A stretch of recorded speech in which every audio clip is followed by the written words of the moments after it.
Back in the day, before streaming, before CDs, we listened to music on albums. A vinyl disc spinning 33 and a third revolutions per minute brought us great music one side at a time. 20 or so minutes of music, 4 or 5 songs usually, that created a single listening experience. This format exposed us to other songs of the artist, not just the hits, and often flowed in an order that was created to build and maintain or mold a musical experience for the listener. Sideshow brings musical experiences from the past to life today. Here, we discuss and review individual sides of record albums we have grown to appreciate and hope you will too. Welcome to The Sideshow.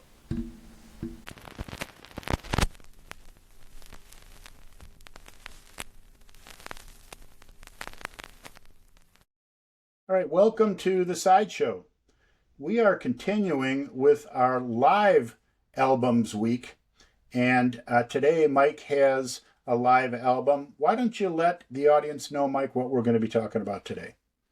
Well, I'm going to be talking about one of the first records, like the first LP rock albums that I ever got, which is Deep Purple Made in Japan, Side 3, is what we're going to talk about. Great one. And I'll get this out of the way.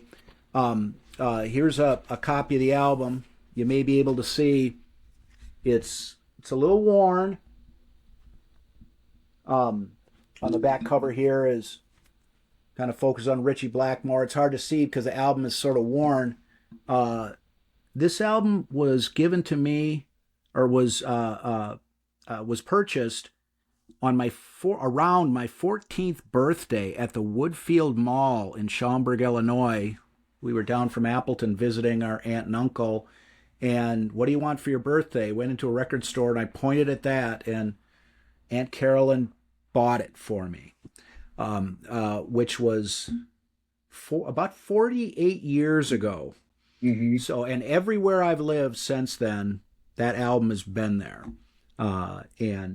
But in any case, I was interested at that time in I liked hard rock, and I was looking for albums. I got people that told me, oh, you got to check out Deep Purple, and you'd heard Smoke on the Water on the radio, and it was a name that you heard, in magazines and stuff. They would have the record club, and they'd show pictures of albums, and like for example, the In Rock album with the Mount Rushmore motif was something that I'd seen, and so. But in any case, the first actual record that I took home and, peeled off the shrink wrap and pulled it out and put it on the turntable by Deep Purple was made in Japan. Deep Purple, very interesting band, in my opinion. They were formed in 1968, and basically their final release was in 1975. So not a real lengthy tenure as a band. And I mean, there have been some reunion type things since then, but no real, what I consider to be real Deep Purple. And there were 4 different band lineups over the course of those 7 or 8 years. And the soul of the band really kind of changed with each of these changes. And the second lineup is the lineup that performed the concerts where these in Japan, where this album was recorded. And just to focus on that part of the band's history, they'd had a kind of a hit in the first incarnation. A cover of a song. I don't recall the name of the original artist, but the song "Hush" was a radio song, and distinctive for the most part because of the organ sound. The organist who remained with the band during all of the incarnations was named John Lord, but I'm not aware of any real success that they had to the extent that I was ever interested in it. But 2 of the members of the band, the the vocalist and the bass player ended up leaving the lineup, and two new members, the vocalist named Ian Gillian and the bass player named Roger Glover. The original drummer, his name is Ian Pace, who stayed with the band basically during their entire existence. The organist that I mentioned, John Lord, who also was with the band during their entire existence, and their guitar player, who up until the very end remained with the band, named Ritchie Blackmore. And so that was the lineup for this period. And the first album that they released in that incarnation was kind of a strange thing, you might say, but it was recorded with the Royal Philharmonic Orchestra at the Royal Albert Hall in London in 1969, and it was called Concerto for Group and Orchestra. I have never taken the time to listen to it, and so I really can't comment on it. It looked like it'd be something kind of like, Pink Floyd's Adam Hart Mother, the first side, or something like that. I don't know, but I just, for whatever reason, just never chose to get rid of the 40 minutes to listen to that. Well, and I think that is a really good illustration of very early on, Deep Purple was still not really settled into this niche of what they would help define as, as heavy metal music. Even the conception for the band was this a band called Roundabout that wouldn't even be a consistent lineup. It's that kind of hopefully a super group that members would come in and they play for a little while and then they'd leave, a roundabout of songs. And John Lord, the organist, was brought in with this idea of what they would be. In fact, very early on, it was called Roundabout. And Ritchie Blackmore was brought in during this time. And in a conversation, early on, Ritchie Blackmore had said they were really looking to be a Vanilla Fudge clone type band. And so that is not what we now know, and where they had such massive success as a heavy metal band. And this orchestral work that you're talking about is another example of that, where kind of let's really kind of explore a little bit here. But it became pretty clear that they wanted to fairly early go into this more heavier set. And one of the reasons that the initial vocalist was kind of moved out was because that really wasn't their style and wasn't really going to match. Songs like Hush were much more doable, as opposed to, some of the vocal performances that we'll be talking about today. Well, and you mentioned kind of what the band had in mind for itself, and certainly what Ritchie Blackmore wanted to do at that point was more like hard rock. Yeah. And and there had been hard rock, earlier in the '60s, like Cream, Jimi Hendrix, The Who, bands like that. But around this time, and Deep Purple is sometimes characterized around this time as being part of the unholy trinity, which were Led Zeppelin, Black Sabbath, and Deep Purple. Deep Purple. And the next album that they put out in 1970 was called In Rock, which as I kind of alluded to earlier, had the five members of the band portrayed kind of like on a Mount Rushmore motif. And that album had kind of the basic sound down.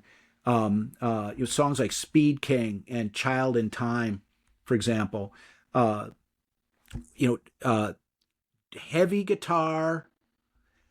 John Lord's organ, very prevalent in the sound in a way that was, there was no keyboard player in Black Sabbath.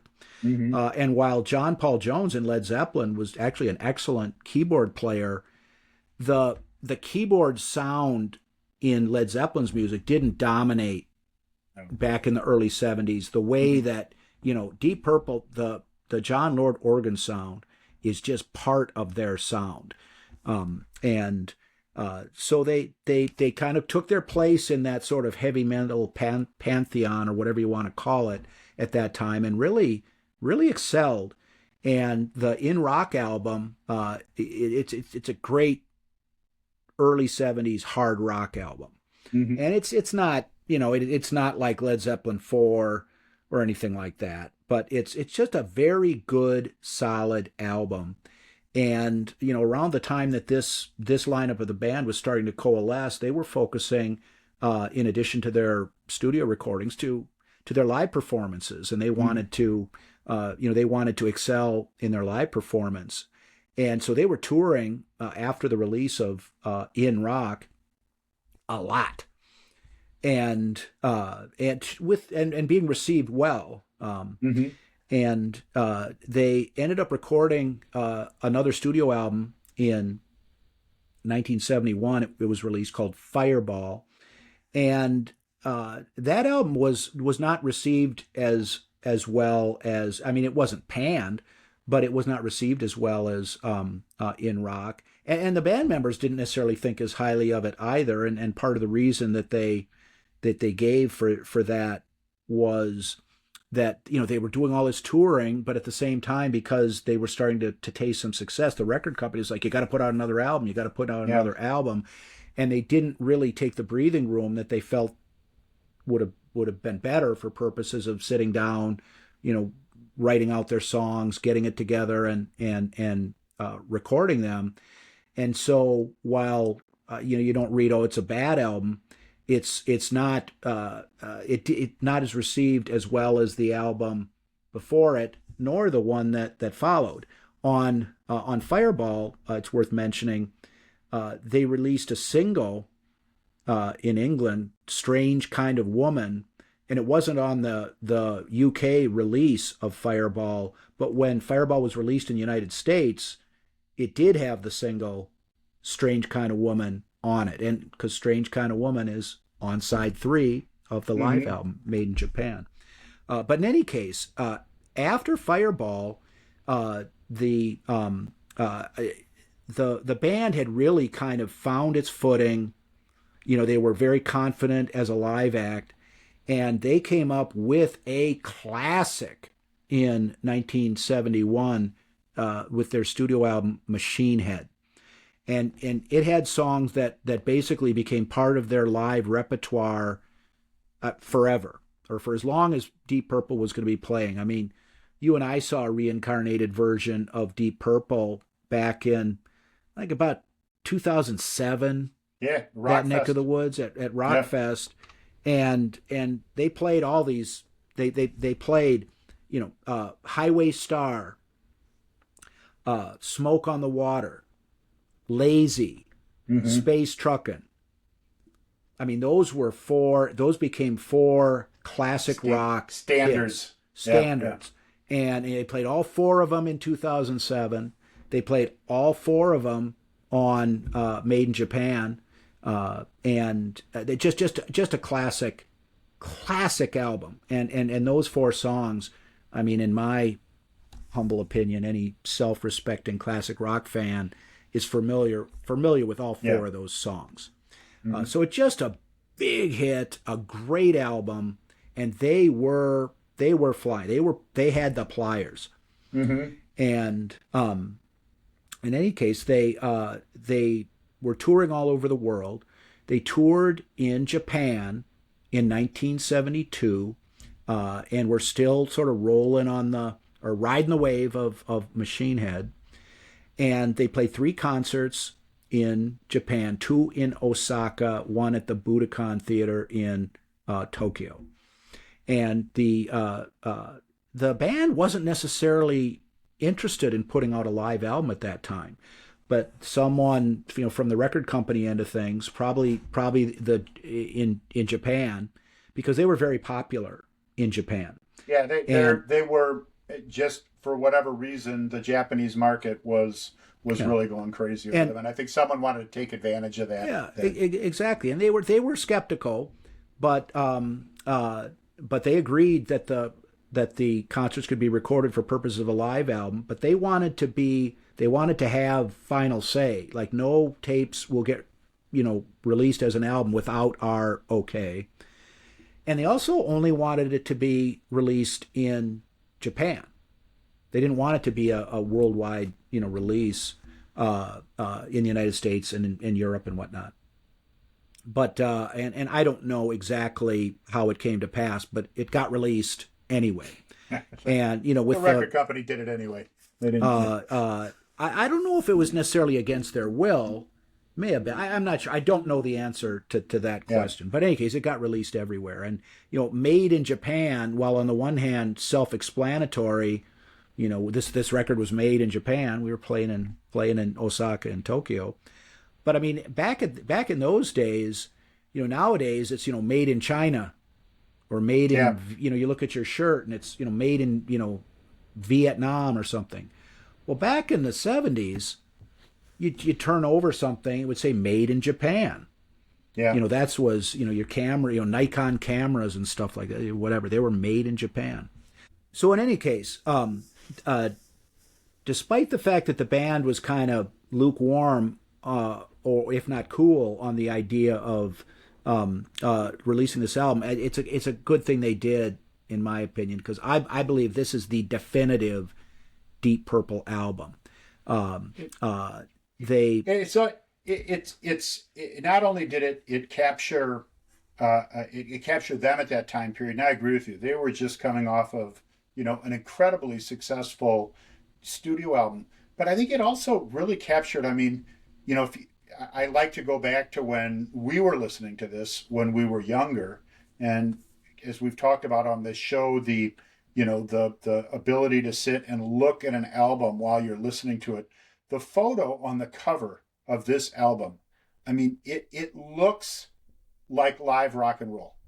You've got Ian Gillan, who's playing the congas, and his hair is kind of down as he's shaking it. You can see John Lord, no shirt, on the drum kit. You see Ritchie Blackmore, and he's kind of tossing his head as he's jumping off the ground while holding his guitar, and his hair just does this perfect kind of thing on the side, and then you've got these Marshall amps behind them. It just looks like rock and roll. And we got this album, well, you got the album, but I mean, we were listening to it at a fairly young age, and that became kind of a standard of that's what rock and roll looks like. We hadn't been to a big concert yet at that time. And the back cover, the same. You look at it and you could see how crazy the Japanese audience was for them. I think it's very interesting. You look at that picture on the back where these Japanese people are standing up. Security's got to be restraining them. They're really loving it. Deep Purple came out with another album later called Made in Europe. And they have a very similar picture on the back. And all the people are just kind of sitting there in their chairs, barely able to clap. I mean, the difference between the two is striking in that. So the album itself really helped to capture, like, oh man, this is Deep Purple, man. I mean, that we're listening to. With a combination of the wear on the album and the light in this room, I mean, holding it up and the quality of my computer camera, I'd hold it up, but it wouldn't really convey what you're describing. So I wouldn't do that. Just real quickly, I've got, probably because this I acquired later in life, it's not as worn as yours. You've been listening to the heck out of this thing.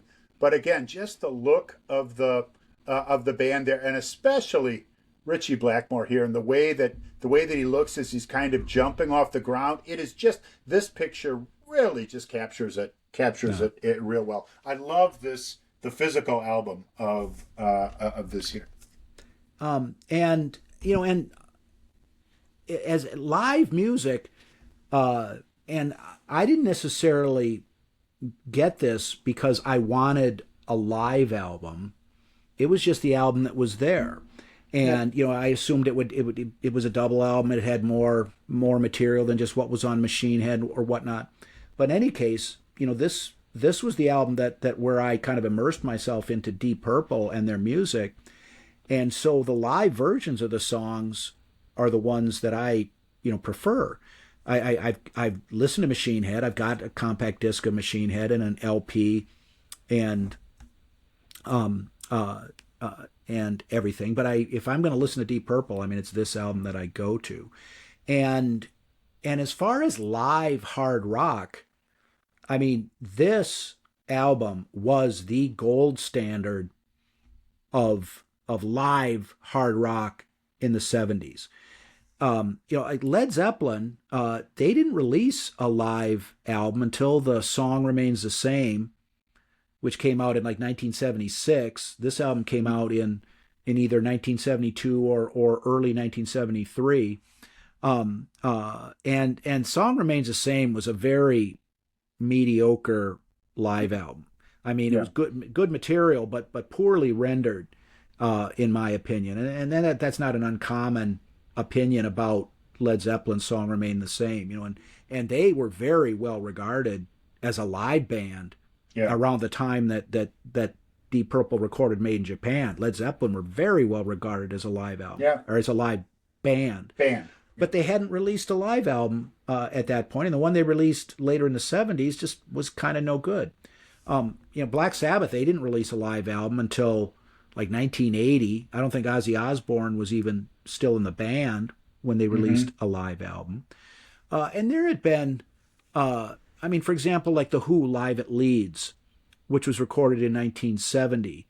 And that is an excellent live album, and that's hard rock. But I don't know, The Who is just a truly unique band in the way that they created their music and in the way they played off of each other, and the combination of Pete Townsend and John Entwistle and Keith Moon, and Pete Townsend wasn't the guitar hero sort of guitar player like Ritchie Blackmore or Jimmy Page were. Just the way he played guitar, he just had a different approach than that. And so while that is an excellent album, it's a different type of hard rock. That doesn't necessarily mesh as well. And so this and like the Allman Brothers Live at the Fillmore was a big live album in the early 70s, but that was not the sort of hard rock, heavy metal type music. And so this is the gold standard for live hard rock in the early 70s, as far as I'm concerned. And something I didn't mention, I got to go back a little bit to Machine Head, where 4 of the better songs on Made in Japan came from. I mentioned that they had difficulty in recording the album Fireball because they were going into the studio for relatively quick periods of time in between having to get back and leave to go on tours and whatnot. Well, as many people are aware, they were recording Machine Head in Montreux, Switzerland, at a casino where live performances occurred. And while they were in Switzerland recording the album, they had a mobile unit, not unlike the Rolling Stones mobile unit, which it might have been the one they used. But there was a fire that occurred when a audience member during a Frank Zappa and the Mothers of Invention concert shot off a flare gun. And that the story is the lyrical content for Smoke on the Water. But they were they needed a place to tour. And so they ended up at the Grand Hotel, and like they were in the hallways of this hotel with their equipment, this mobile equipment that was brought in. And I don't know trying to cut a record, trying to get the record out, and it was empty, cold, and damp. And so the creation of what are, in my opinion, the primary songs on a live album occurred under those circumstances. And while they may have had trouble with Fireball, those problems did not affect the quality of the music at all that they were able to produce.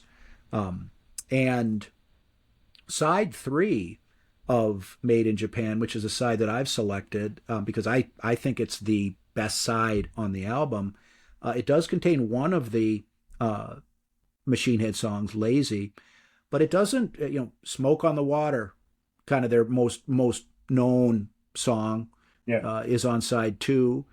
They do like an 18, 20-minute version of Space Truckin' to close out the album on side 4. Apparently, after Machine Head, they regularly opened their concerts with Highway Star, and Highway Star is the first track on side 1 of Made in Japan, and that's one of the great opening songs on a live album, in my humble opinion, Highway Star. But side 3, I mean, if you're just looking for a slab of just in your face, let it all hang out, heavy metal, side 3 is what you're looking for. Mm-hmm. It's 2 tracks. The first track on side 3 is Strange Kind of Woman, the single that was released and included on the American release of Fireball. And lyrically, we don't really need to spend a lot of time. It's about a guy that falls for a hooker. Mm-hmm. And it's really about that simple. But it really kind of showcased the lead vocalist as being part of the band, not just for singing the lyrics. And at the beginning of the song, I mean, just as soon as the third side starts, you get this. He goes, Ian Gillan goes, "All right," and then a band comes in, and it's just the drums, bass, guitar, and this organ, these organ chords playing the song. And it's pretty basic hard rock, nothing flashy about it. But for example, the drum rolls between the verses, particularly right between the verses and the guitar solos. Mm-hmm.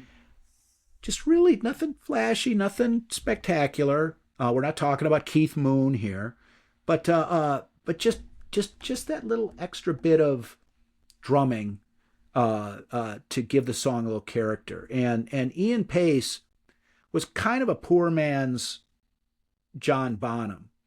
On the one hand, I mean, I think that there's no question that John Bonham was a more powerful drummer who played more of a role in the success of his band, Led Zeppelin, that he was in.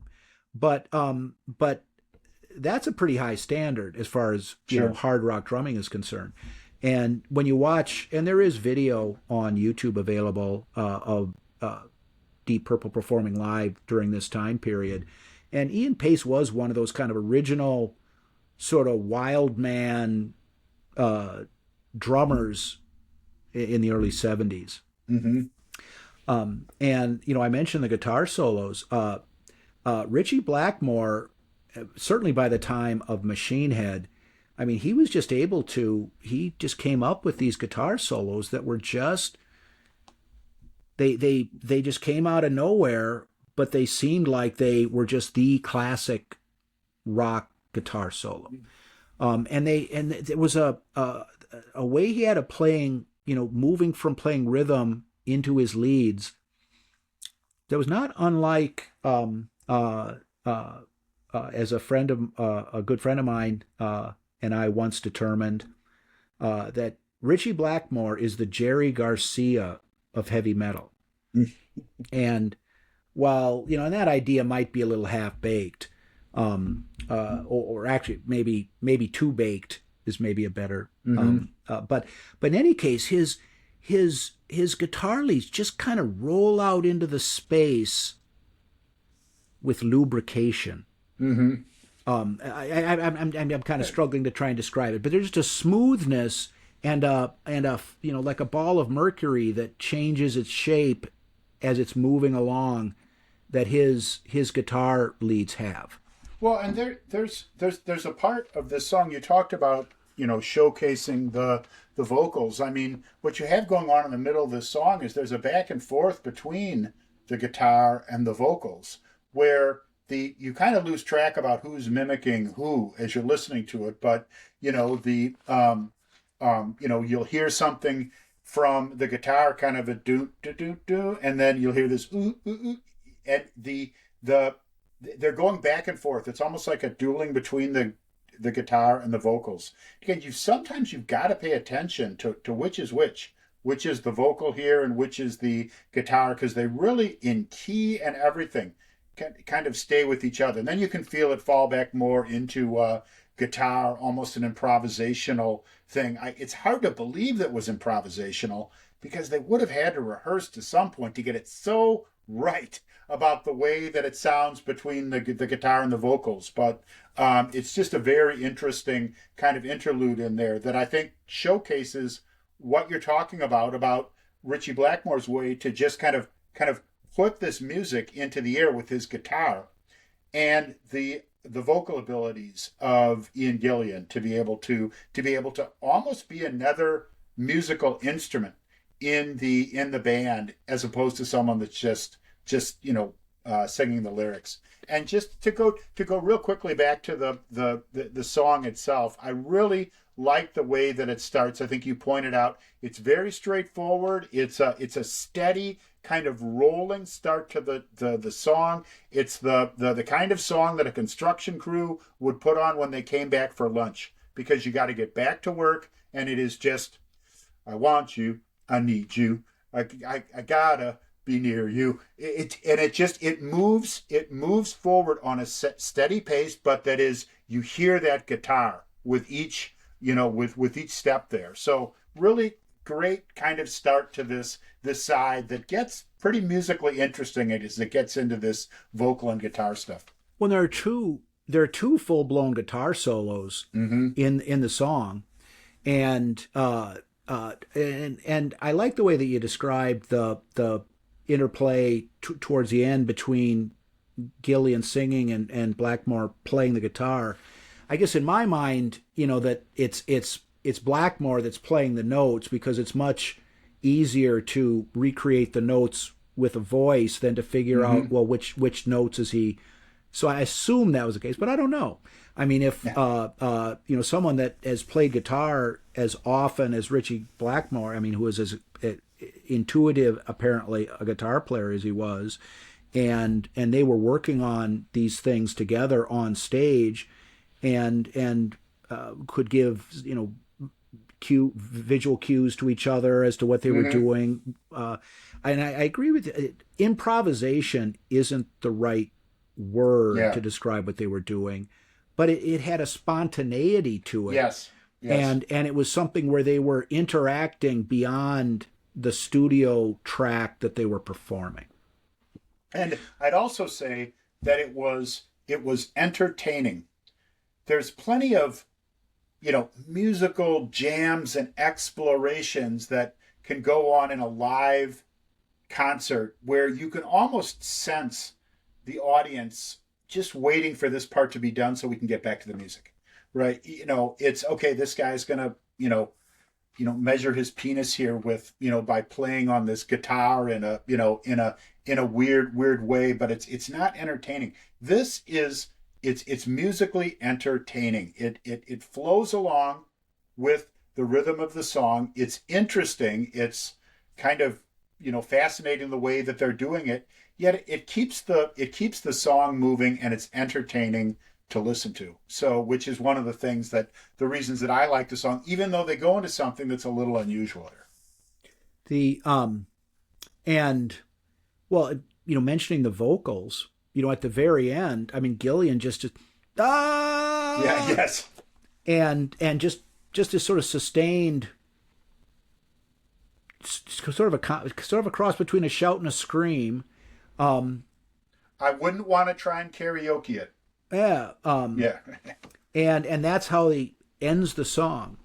And so it's just a straight rock song. But it keeps your toe tapping. It's got a certain hookiness to the lyrics, and the music. I think of it as just kind of a definitive hard rock song from the early 70s. Nothing special about it. Like I said, I mean, I don't really think we need to spend any more time talking about the lyrics. Yeah.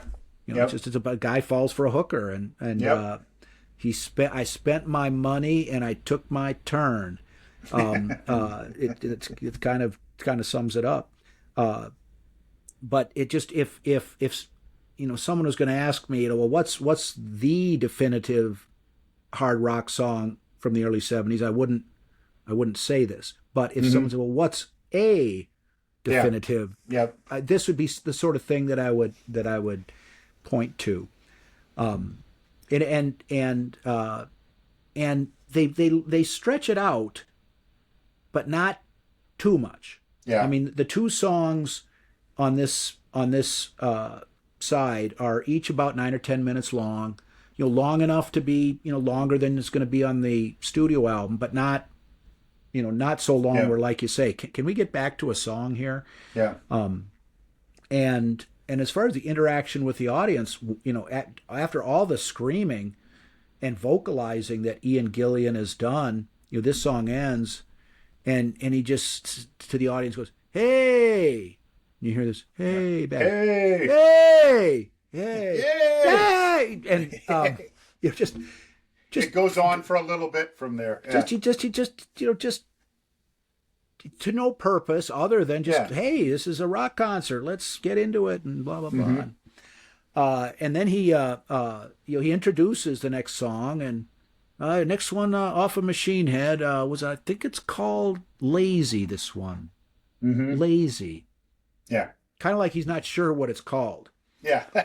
And Lazy, another song with very self-explanatory lyrics that we don't need to spend much time on. But the beginning of Lazy and on the studio version on Machine Head, there's kind of a keyboard-dominated jam at the beginning before the guitar comes in and then the song proper. And but on this album, on Made in Japan, the live version, it starts out with what I don't know what device John Lord, the keyboard player, was using, but it was some sort of keyboard with synthesizer tweaks. Is the best I can come up with. An actual musician would probably be able to identify the specific technology that he was using, but it starts out with just a pitch, and it starts to change and get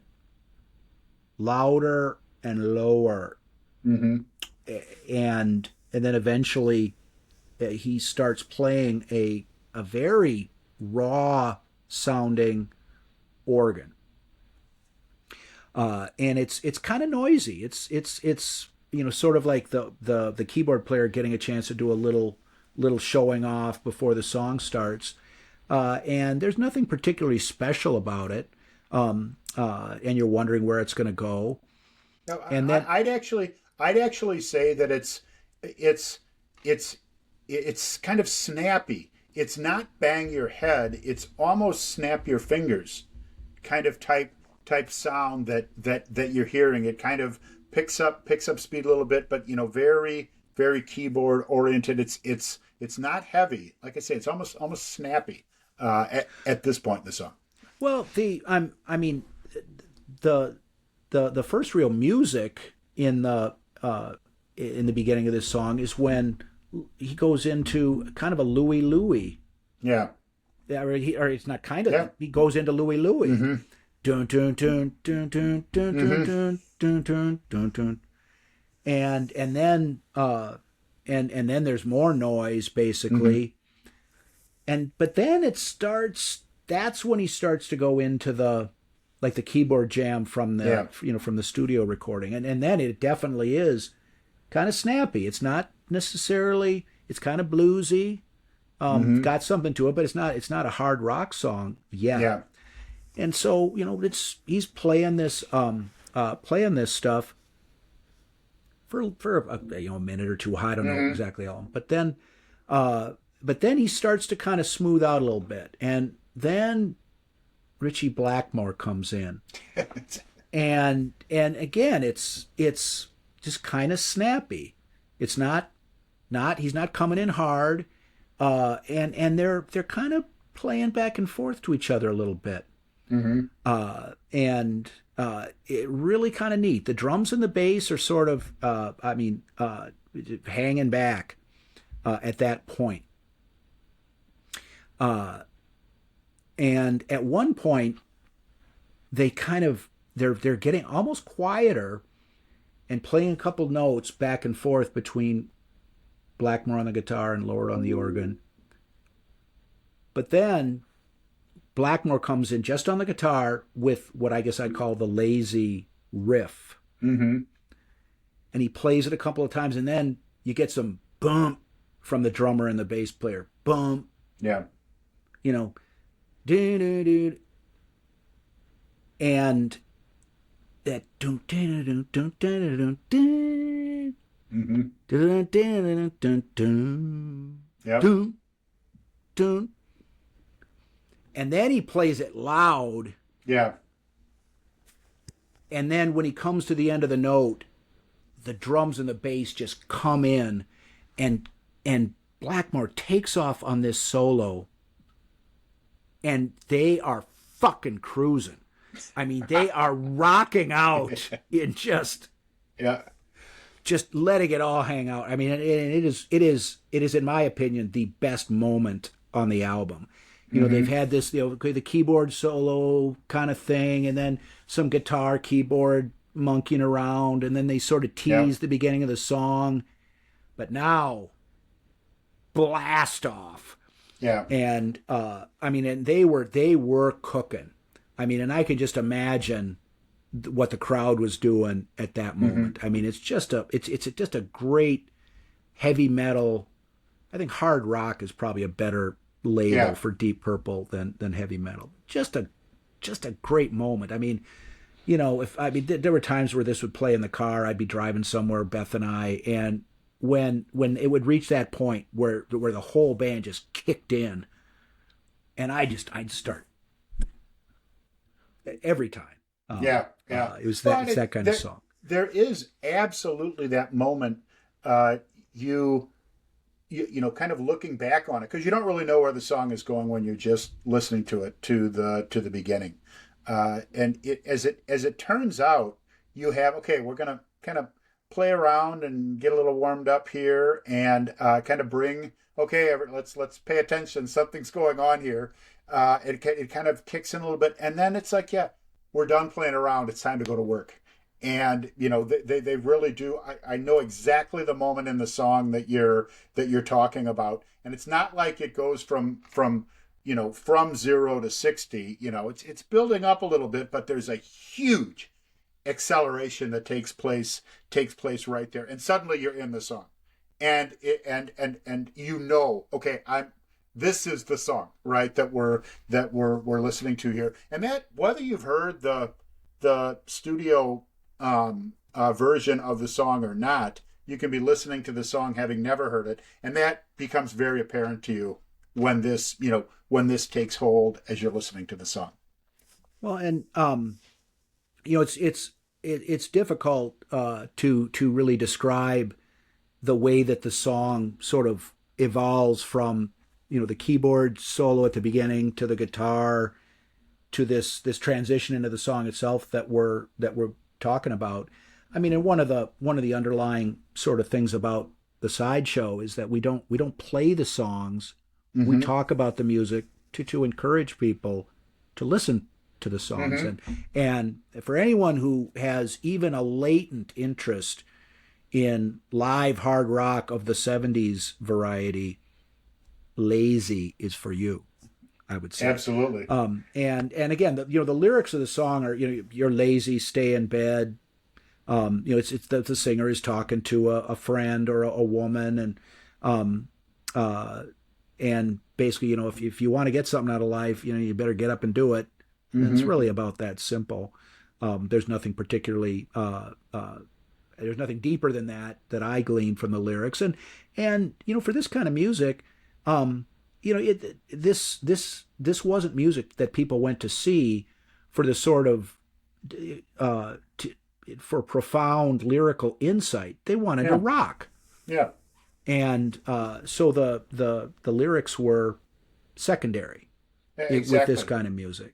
Well, and they also, though, on the same term, like this, and this song just doesn't stay on this, you know, kind of accelerated. They back you off a little bit, you know, at, you know, it kind of backs off into kind of a country is the wrong thing. It kind of there's a little bit of corniness just for it just backs you off of this just speed rocket you're on, backs you off a little bit, and then brings you back into it. Almost like does anybody need a drink of water here or something like that, and then brings you back into it. It's a good effect, right? To just and then bring you back into the song. So it's not like you're just listening to just this guitar solo going on. They are playing with you a little bit in the power of the song and bringing it up and down a little bit as you listen to it. But it's the music that does it. You can hear the crowd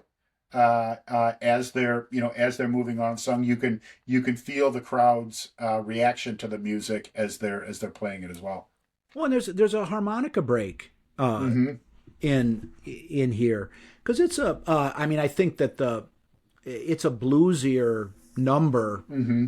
to an extent, and it doesn't sound hokey or anything. So not unlike if Mick Jagger were to play harmonica during a Mm-hmm. Stones song. Yeah. Yeah. He's not a harmonica player per se, but there's just something like that. It fits in well. I assume it's Ian Gillian playing the harmonica. I don't know that for an absolute fact, but I assume that to be the case. It's a fun song. It's sort of enjoyably sloppy, Mm-hmm. but they hit the note. They hit the one together. Yeah. The band, they kind of loosen up at various points, but when it's time to come back together and have all the musicians land on the one, they do it. Mm-hmm. And it's and this is something that shares an album with Smoke on the Water, Highway Star, Space Truckin'. I mean, definitive Deep Purple material.